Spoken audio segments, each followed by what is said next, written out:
What if hell isn't a punishment, but a secret government modeled after heaven?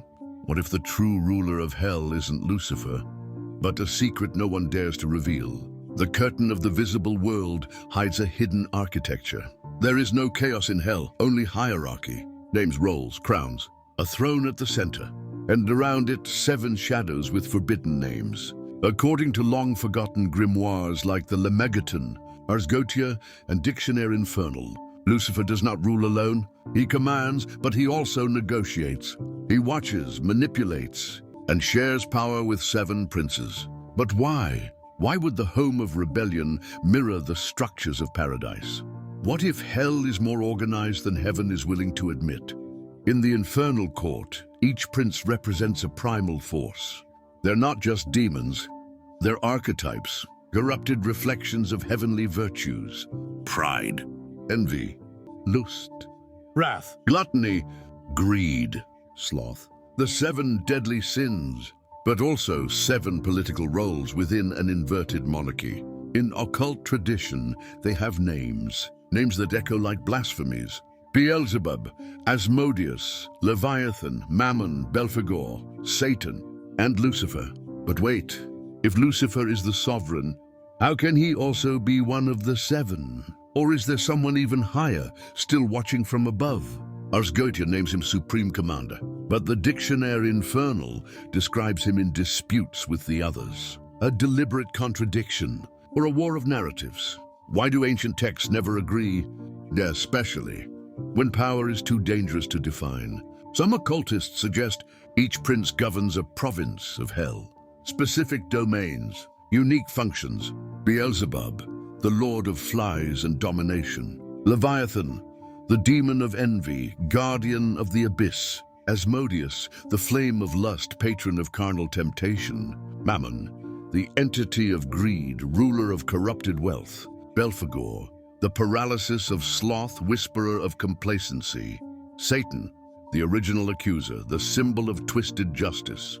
And Lucifer, the bearer of fallen light.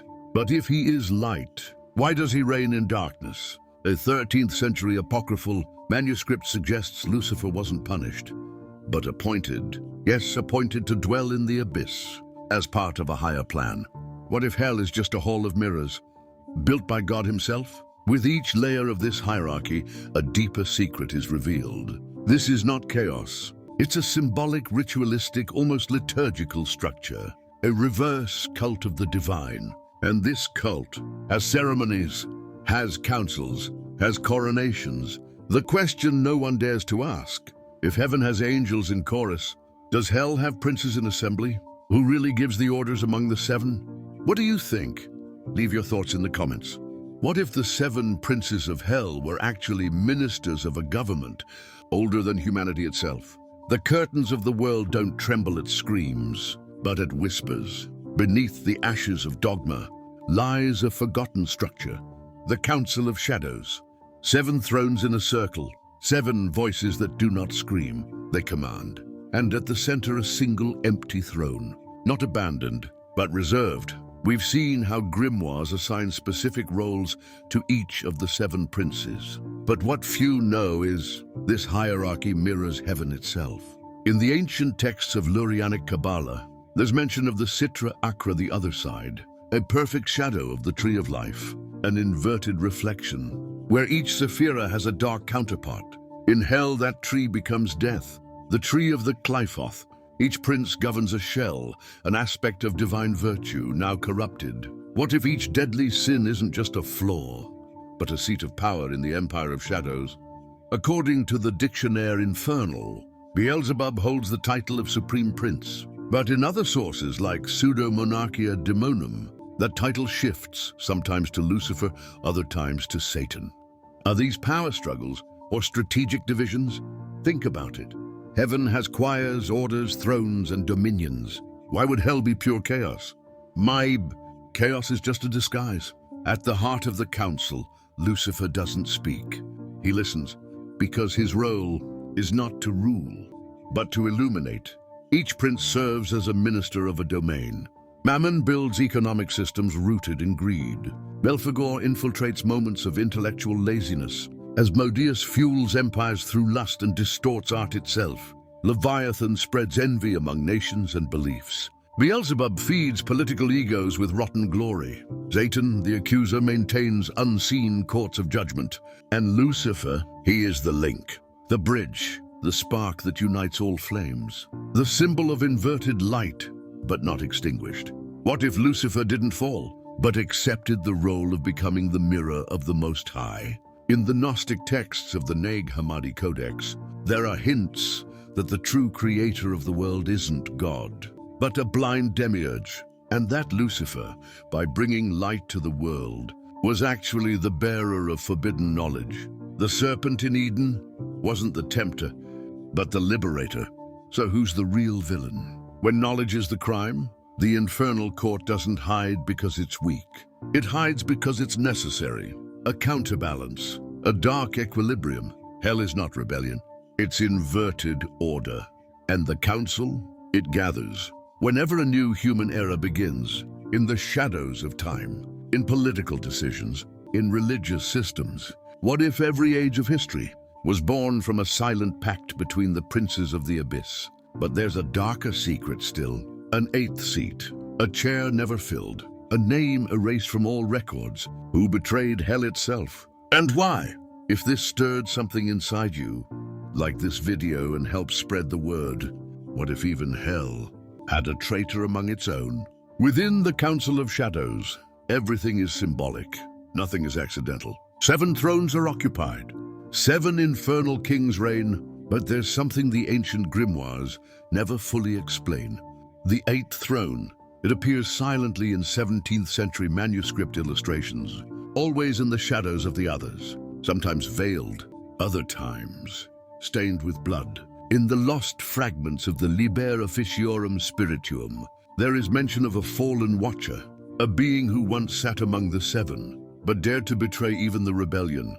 Who better to betray chaos than one who understands it completely? This 8th figure is never named in common records, but some occult scholars call him Beelzebub, a fallen angel from Egypt, of a parallel lineage, an exile among exiles. In Ethiopian apocryphal texts like the Book of Enoch, there's a legion of watchers who descended to teach humans technology, magic, sex. And for that, they were punished.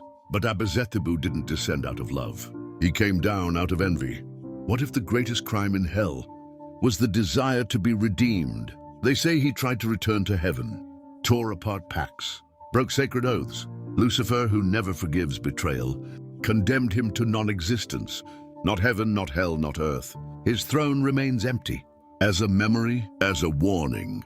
But some say that emptiness isn't punishment. It's anticipation. Certain modern esoteric circles speak of the return of the 8th, that one day the structure of the 7 will shatter, and the forgotten throne will be filled once again by someone, or something. Or what if the 8th throne is reserved for a human? The idea isn't new. In Gnostic tradition, man is seen as the vessel of the divine, enlightened clay. And what if one day someone becomes corrupted enough, enlightened enough, complete in both light and darkness?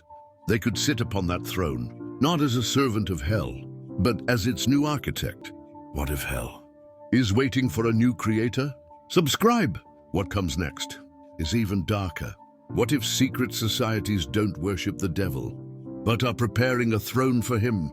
Lights off, stone walls, symbols carved in silence. Long before the internet, before evangelical churches, and before the fires of the Inquisition, there were already hidden chambers where the name Lucifer was whispered as a secret, not as a curse. In esoteric Freemasonry, especially in the higher degrees of the Scottish Rite and the Rite of Memphis Misraim, strange symbols appear.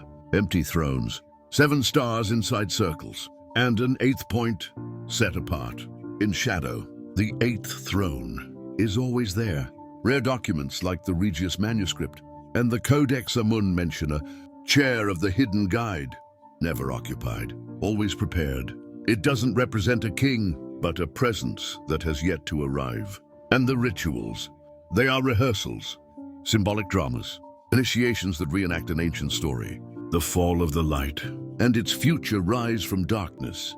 What if secret rites aren't just remembrance, but preparation for a return? In Rosicrucian tradition, there's mention of the light from the east. But in some alternative manuscripts, that light is replaced by a hidden name, Lucifer, the bringer of light. Lucifer, not as a demon, but as a foundational principle. What if the real secret of the occult orders isn't power, but the acceptance of chaos as part of creation? Some scholars believe the founders of modern Freemasonry were inspired by Templar traditions and Hermetic manuscripts that survived. The destruction of the Library of Alexandria. These texts spoke of two realms, the manifest and the hidden, the visible, and what can only be perceived through veiled eyes. In that hidden world, hell wasn't a place. It was a system, a structure beneath the surface, supporting the visible from within the shadows. What happens when light shines on only one side of truth? In the 33rd degree of Freemasonry, the initiate is led to confront a final secret, that good and evil are human constructs, and behind them lies only order and disorder. Both serve the same purpose: balance. That is why the eighth throne is kept empty. It doesn't represent rebellion, it represents integration. What if the next to claim the eighth throne won't destroy the world, but reveal it completely? Share this with someone who needs to see what was hidden. What if the church itself once sang praises to Lucifer, and the faithful never noticed? The basilicas tremble with sacred music. Incense rises. Stained glass tells divine stories. But hidden among the psalms, there's an ancient chant with a name that shouldn't be there. The Exultet, the Easter Vigil hymn, chanted for centuries in Latin.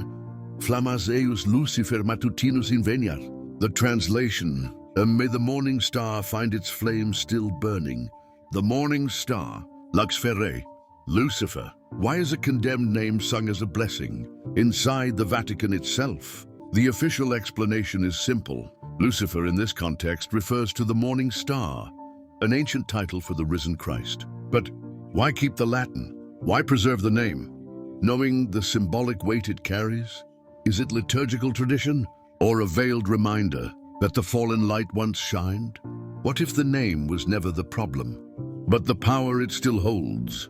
In the Vatican's secret archives, the Archivum Secretum Apostolicum Vaticanum, there are records of councils where the name Lucifer was debated. At the Council of Braga, 563 AD, the use of the name in prayers was forbidden, but not in chants, not in manuscripts. Why?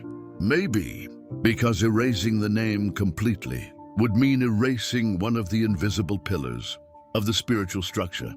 What if Christianity needed the figure of Lucifer to justify its own light? In the Gospel of Thomas, a Gnostic text rejected by the church, Jesus says, "If you bring forth what is within you will save you. But what lies within us is not only light, it is also shadow. And the shadow has a name." In the canonical Gospels, Lucifer never appears directly, but the title Morning Star shows up twice. Once for Christ, Revelation 22:16. Once for the fall, Isaiah 14:12. The same star, the same symbol, two opposite destinies. What if Lucifer isn't a name, but a choice? The church spent centuries trying to keep this ambiguity hidden. It persecuted the Gnostics, buried the apocryphal Gospels, silenced voices who claimed good and evil are two faces of the same spark. But now, manuscripts are resurfacing, oral traditions are reawakening, and the light of the forgotten throne is beginning to shine again. Have you ever wondered about this? Share your thoughts in the comments. What if the earliest followers of Christ saw Lucifer as the true bringer of light? Long before Rome consolidated a single gospel, Christianity was a mosaic of ideas, a sea of clashing voices, and among them, there was a heresy that wasn't quite heresy, but rather an unwanted revelation. The Gnostics, men and women who believed the material world was a prison, and that the true God wasn't the creator of this world, but the one who gave us the awareness we were trapped. What if Eden wasn't paradise, but a gilded cage? In the Gospel of Judas, discovered in the Egyptian desert in 1978, Jesus reveals secrets to his betrayer. He doesn't curse him, he teaches him. Because Judas, in the Gnostic view, didn't betray, he freed. Just like the serpent, just like Lucifer. In the Gospel of Thomas, there's no crucifixion, no original sin, only the quest for inner light. And who brought that light? According to many of these texts, it was the one who dared to challenge the blind creator, Lucifer, the bearer of the divine spark. What if God didn't forbid the fruit of knowledge out of malice, but out of fear? The Cathars of medieval southern France believed the world was ruled by two gods, one of spirit, one of matter, and they claimed the church had been corrupted. By worshipping the wrong one, they read apocryphal texts, spoke of fallen angels who brought wisdom. They worshipped Christ and saw Lucifer as his tragic mirror. And for that, they were wiped out, burned en masse during the Albigensian Crusade, erased from history. But their symbols endured. Black roses, divided light, the eighth throne. What if heresy is just the name we give to what sets us free from ignorance? The Bogomils in the Balkans, the Scythians in Egypt, the Ophites in Syria. They all saw the fall as an act of enlightenment, and the fallen one as a teacher. The Book of Enoch, banned from the official Bible, tells of the Watchers, angels who taught humanity the secrets of creation. They were punished, but never destroyed. For many of these ancient groups, Lucifer wasn't a name of horror, but a name of choice. The choice to know, to confront, to see beyond the authorized light. What if Lucifer wasn't condemned for pride, but for revealing too much? Like this post, if any part of it made you uncomfortable. What if each deadly sin is actually a doorway to a kingdom ruled by an invisible prince? Christian tradition describes hell as a single place, full of fire, screams, and eternal punishment. But the forgotten texts speak of something far more complex, more symbolic, more governed. The Lemegeton, the Dictionnaire Infernal, and medieval alchemical grimoires depict hell as a fragmented empire, 7 realms, 7 castles, 7 living forces, each ruled by a prince, each structured as a twisted parody of paradise, each one fed by a human emotion, turned into devotion. What if hell isn't fueled by pain, but by the everyday behavior of human souls? Let's open the gates one by one. Beelzebub, called the Lord of the Flies, but among demons he is King of Kings. His castle is made of mirrors, where all who enter see only themselves and get lost in the reflection. Here the worship is of ego, the exaltation of one's own name. Beelzebub reigns over empires, crowns, social media, and every altar built in the name of vanity. Leviathan, a sea serpent, and an icy dragon. His realm is submerged, silent. Voices drown in endless comparison. Here the only thing that matters is what someone else has. Have you ever secretly wished someone would fail?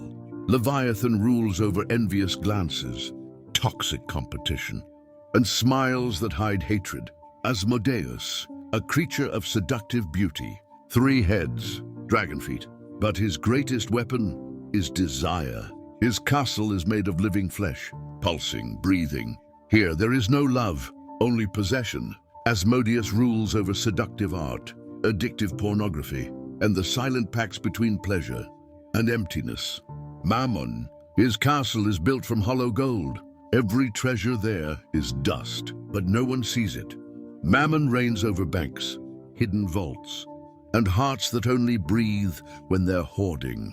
What's the price of an entire civilization's soul? Belphegor. Unlike the others, Belphegor doesn't rule through force. He rules through delay. His castle is frozen in time, always unfinished, always coming soon. Here, ideas are grand, but never born. He reigns over procrastinators, sleeping geniuses, and those who wait for the right moment until the grave. Satan, contrary to popular belief, Satan does not rule hell. He judges it. His castle is a stone courtroom where he accuses everyone, even when no guilt exists. Satan is the cosmic prosecutor, but in hell, he never loses a case. What if the obsession with justice becomes a greater injustice? Lucifer, the most beautiful, the quietest. His castle is made of extinguished stars. There is no torture here, only knowledge. He reigns over those who ask questions, those who challenge, those who were burned for lighting too many candles. Each prince does not punish, he feeds. Feeds on what we are, on what we allow ourselves to be. Subscribe. The truth doesn't end here. What if the 7 princes of hell never left? Because we made them rulers of reality. The modern world calls itself secular, free of gods, free of demons. But what if the infernal realms were never in another dimension, just disguised as the systems that govern our daily lives? A financial empire that devours entire nations, networks that feed vanity and endless comparison, media that addicts us to desire, fear, and distraction. What if the 7 princes of hell hid where no one would think to look? Inside progress itself? Beelzebub, the ego disguised as influence. Today, pride is measured in followers. Likes have become prayers, and every me is a digital altar. Beelzebub no longer needs flies. He reigns over avatars.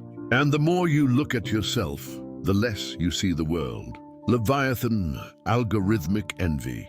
You swipe your screen, and every second reveals something you don't have.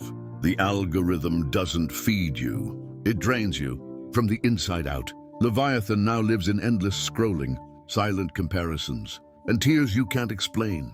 How many times have you felt not enough, without even knowing why? Asmodeus, desire that never satisfies. The sex industry earns billions, but it never satisfies because it's not meant to. It's meant to keep you wanting, to repeat, to addict. Today, the body is a product. Touch is optional, and pleasure is profit. Mammon, the god who never stops. Capital has become religion, and the market its temple. Mammon lives in every transaction, where a human life is reduced to spreadsheets, in invisible exploitation, in normalized inequality. Nothing can change, they say. But he already changed everything. Belphegor, the forgotten genius. The internet gave birth to millions of brilliant minds and swallowed them in distraction. Powerful ideas die before they're born, because there's always another video, another notification, another delay. Belphegor doesn't destroy with violence. He numbs with comfort. Satan, the eternal judge. In the age of polarization, everyone is right. Everyone shouts. Anger wears the mask of justice. Justice disguises itself as revenge. Today, a single sentence can destroy a reputation. Satan smiles. The courtroom is full, and the judges, they are us. Lucifer, the rewritten light. Lucifer doesn't need to be worshipped, just forgotten. But he's everywhere, in the ones who question, in the ones who create, in the ones who dare to shine, and pay the price for it. The new infernal court isn't underground. It's embedded in the system, ruling through symbols, trends, and addictions. What if the modern world is the hell we've learned to call freedom? Tag someone brave enough to watch this till the end. What if hell wasn't born from rebellion, but from a plan older than Eden itself? From the very first lines of Genesis, there is light, and then separation. But no text explains where the shadow came from, only that it was already there. What if hell wasn't created after the fall, but before the world itself? Medieval theologians avoided the question. Hebrew mystics like the Kabbalists whispered of a dangerous truth.